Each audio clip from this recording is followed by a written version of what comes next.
this lecture video, we are going to discuss about the generic strategy alternatives, global strategies, and theories of multinational companies. Now, let's see the lecture objectives. To know the generic strategy alternatives, to aware about global strategies and theories of multinational corporations. And at the end of the lecture, you will be able to learn or aware about the generic strategy alternatives, what are the different generic strategy alternatives that are available, and also able to discuss about the theories of multinational corporations and the global strategies that are available for the firms. The Michael Porter, a famous management scientist, who developed three generic strategies that a company could use to gain competitive advantage back in the year 1980. So these three generic strategy alternatives are the cost leadership, differentiated advantage, and then focus. So basically, what is a competitive advantage? Competitive advantage is something that a company will earn over a period of time through which it will face the competition in a very efficient manner. So every company would like to face the competition in a very efficient manner. But how it is possible is through its course of decisions, what they take it, and finally over a period of time, what kind of strength that they will develop. It will leads to a kind of advantage. Michael Porter has classified the kind of competitive advantages that a firm can create over a period of time into three types. One is cost advantage, the other one is differentiated advantage, and the last one is the focus. Now let us discuss about what is the cost leadership strategy. Let's say, for example, a company who has the basic technology with them, and they are developing a new technology. They try to develop the new technology from over a period of time. Now, if they work hard and if they put effort in the research and development department, then they can find out a new technology wherein the cost of manufacturing a product can be reduced. Now, in this way, initially the cost of manufacturing could be to some extent, whereas in the new technology where the cost of manufacturing can be significantly reduced. So in such a scenario, the company would get the cost advantage, because now with the latest technology what they have developed using the new process or with the efforts of the scientists, so they have developed a new technology wherein they can produce the product at a very lesser cost. So the company can be able to produce the product at a very low cost. So now if they want to sell this product in the market, so they can sell the product at a very lesser price than their other competitors. So now they will gain the advantage in the marketplace through the cost of the production. This particular advantage, we call it as a cost advantage or a cost leadership strategy. In a cost leadership strategy, what happens is the companies always tries to put their efforts in reducing the cost and expenditure in the production, and finally try to reduce the overall cost of the product. So thereby the profit margins would be increased, and finally the company is in a very comfortable situation where the company can offer the product at a very reasonable price. And for that, the company make use of many things, like they make use of the human resources, the existing technologies, and empower the teams and communication systems, and finally they try to develop a new technology or a new mechanism to produce the product at a very very lesser price. So this is what we call it as a cost leadership strategy. In a cost leadership strategy, the company always tries to reduce the cost and try to dominate the market. So this strategy is the cost leadership strategy. The next strategy is the differentiation strategy. The differentiation strategy came into picture when a company put their efforts in providing more benefits to the customer through the product. Let's say, for example, you are manufacturing a the water purifier. In a water purifier, a technology like UV treated water and RO treated systems, and some purifiers may not use power itself. Some purifiers may use power and purify the water in a more significant manner. So in this way, water purifiers and the technologies are available. So in differentiation advantage, what happens is, if a company can produce a product that is having more features than the existing products, and in case if you could offer the product to the customers, so then it is called a differentiation advantage. Means you are producing the product that has more features than the existing product. So which means when the product when the customer receives the product, then when they observe the product, then they will see more features in the product. So if the if the cost of the product is 4,000 rupees, your company product is 4,000 rupees, has certain features, and other companies product may have the 4,000 rupees may have different other features. But if your company product has more features than the other company products, then you will get the differentiation advantage. So nowadays, people are trying to purchase the products which have more features. You take another example of DVD players. Earlier, DVD players are meant for only playing the DVDs, or only CDs, CD players mostly. So, but later on, DVD players came into picture, and with the the kind of scratch error correction technologies, and also and then later on Blu-ray technology. So here, people are trying to make use of the latest technology, and along with the pen drive option. So some of the DVD players are providing plug and play kind of feature. So wherein they can keep the pen drive in the DVD player and make play the songs. So this way, they are adding more features to the product, which is nothing but making the product more, attractive to the customer in terms of features. So this strategy is known as differentiation strategy. So wherein the product is being offered to the customer with more features, and this strategy also provides a hedge against the different markets and the product life cycles. Of course, the product differentiation advantage strategy enables the product. Enables the what we call enables the marketer to face the product life cycle in a more efficient manner. Suppose the product is in the declining stage, and if you could add more features to the product so that the declining stage, maybe in the maturity stage will be to some extent prolonged, and then it may see some kind of declining stage in the later. So at least the time for the maturity period will be prolonged with the kind of differentiation strategy or advantage. That's what. Let's see a prime example of this strategy. Hindustan Unilever, which while focused on FMCG, has a range of product even within the soaps category for different segments. So such a strategy needs strong segmentation, marketing, and branding skills. Now let's see the another strategy, that is focus strategy. So the focus strategy basically aims at classifying the or specifying the product to a specific category of customers, because all the products may not be meant for all the people.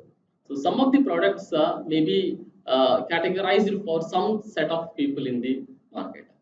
So the focus strategy aims at, so the customers who are interested in particularly about a kind of product. So basically, the focus strategy will be adopted for them. So so it will give the competitive advantage to the marketer by offering the product to such kind of customers. So wherein what kind of features that they expect, so you are providing those features. So such kind of strategy is known as a focus strategy, and the marketer will create a niche segment for the product, and they try to highlight the niche segment and promote the niche segment to the targeted customers, and finally they are able to make successful, because the customers are ready to pay even at the higher prices for purchasing such kind of products. So that will make you, different from your competitors, and you will get advantage by providing such kind of niche segment for your product.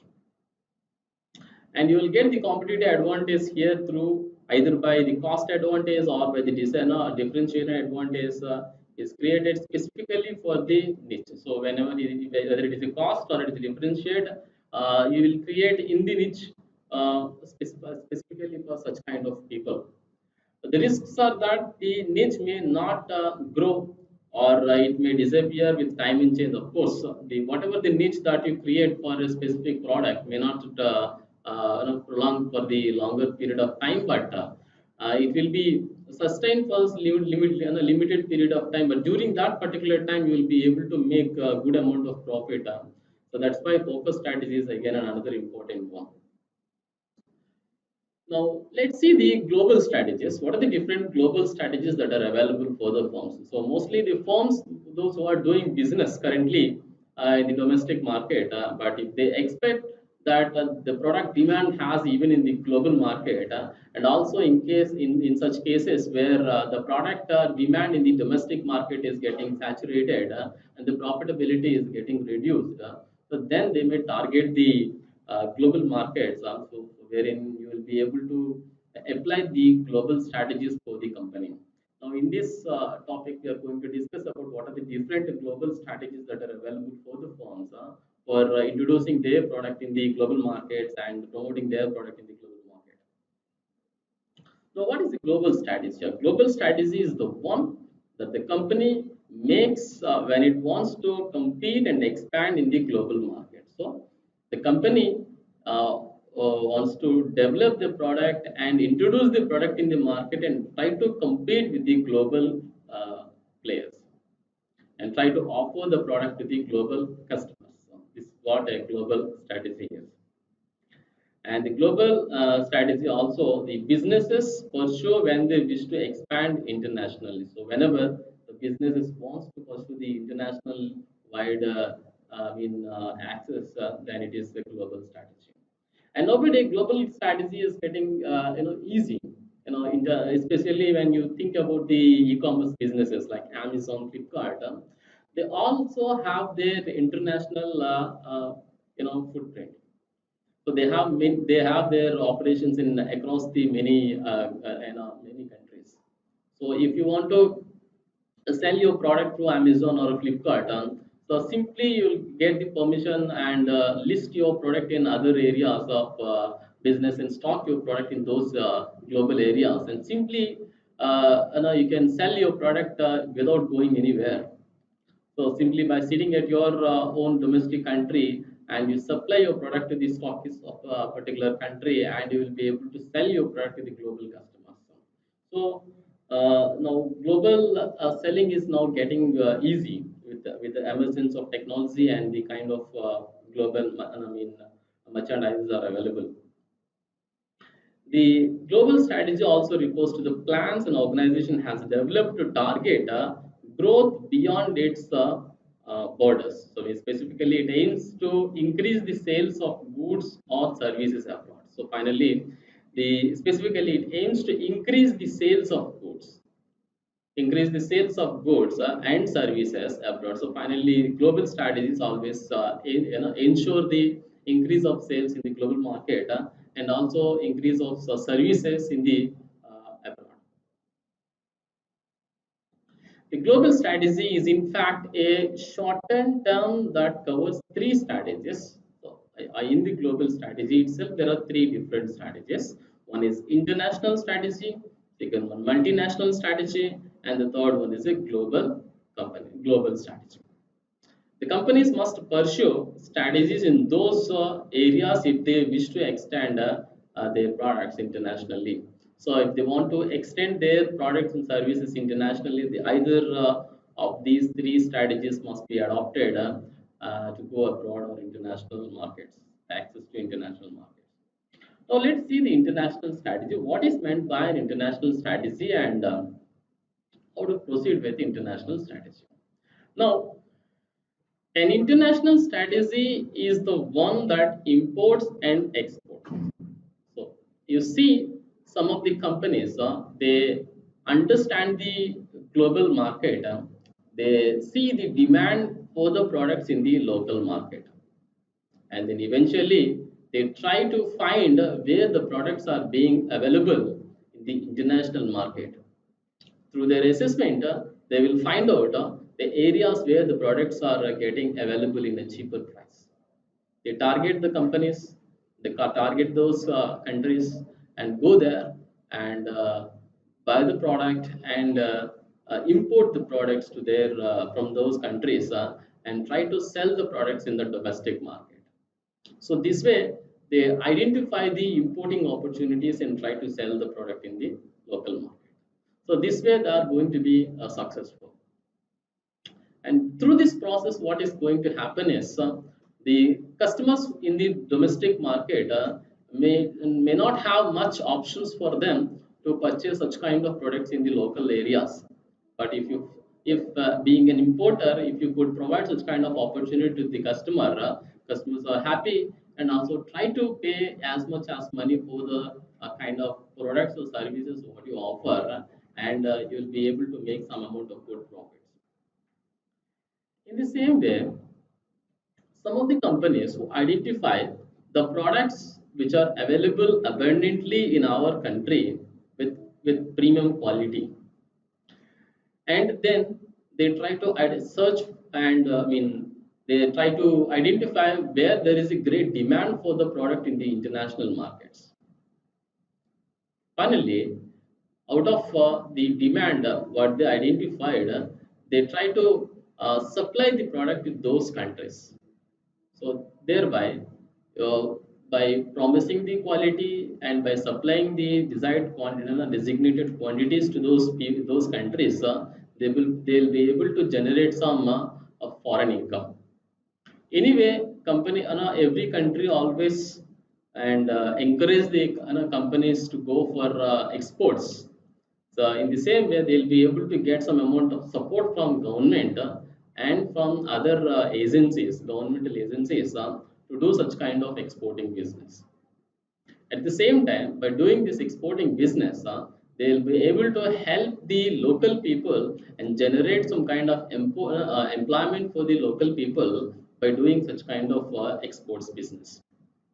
But at the same time, for doing the either imports or doing some exports, they are supposed to take some kind of permission from the government in the form of registration or in the form of any other kind of legal proceedings that is required for the doing this exports or imports business, and finally they'll be able to sell the products to the international customers.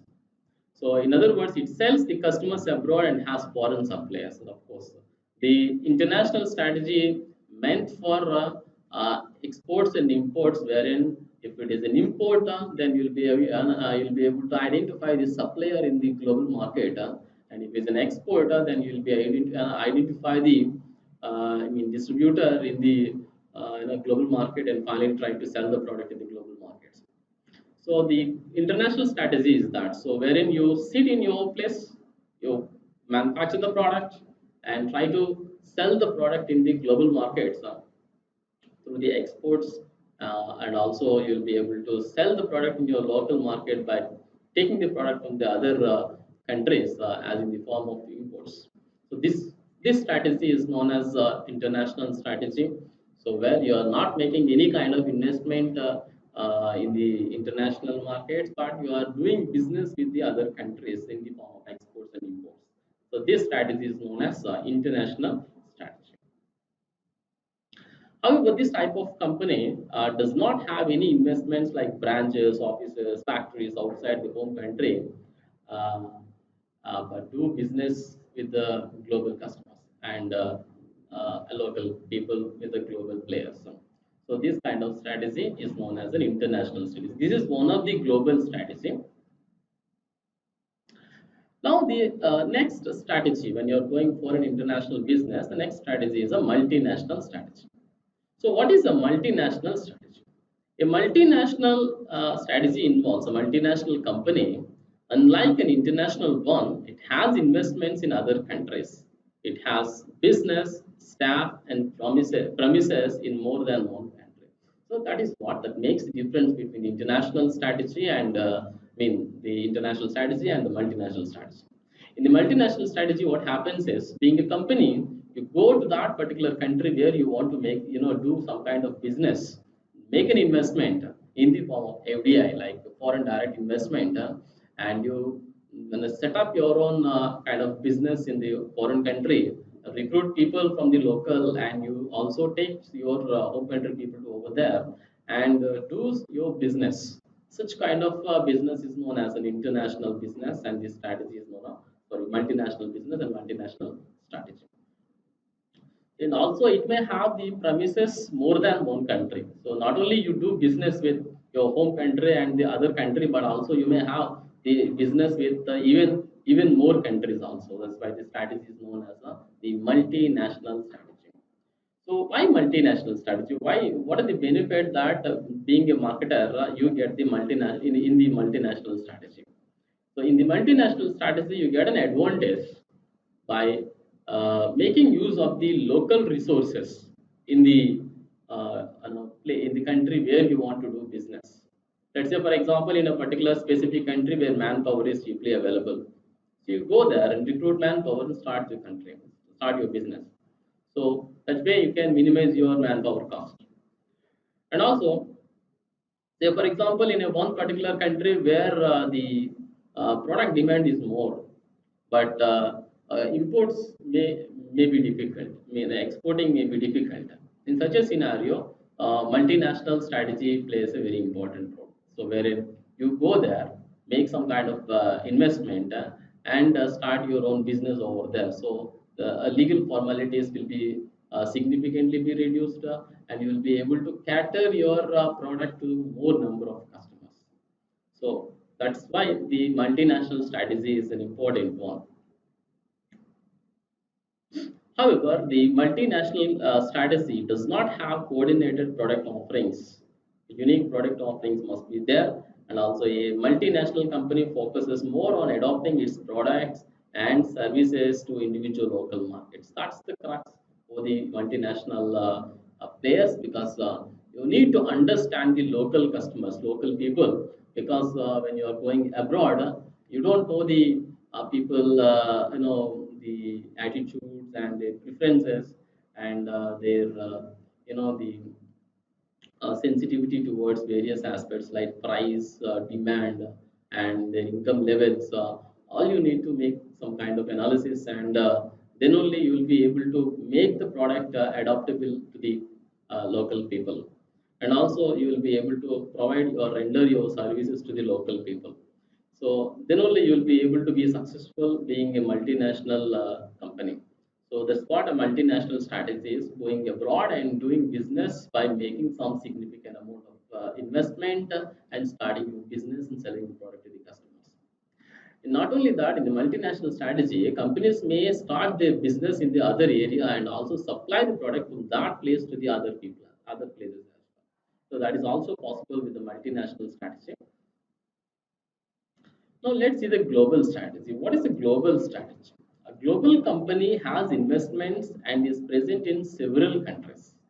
So global company has its investments and present in several countries. Means a particular company may have its investment in several countries. Like it may have investments in India, America, and Japan, Pakistan. So in many countries, it may have its investments directly.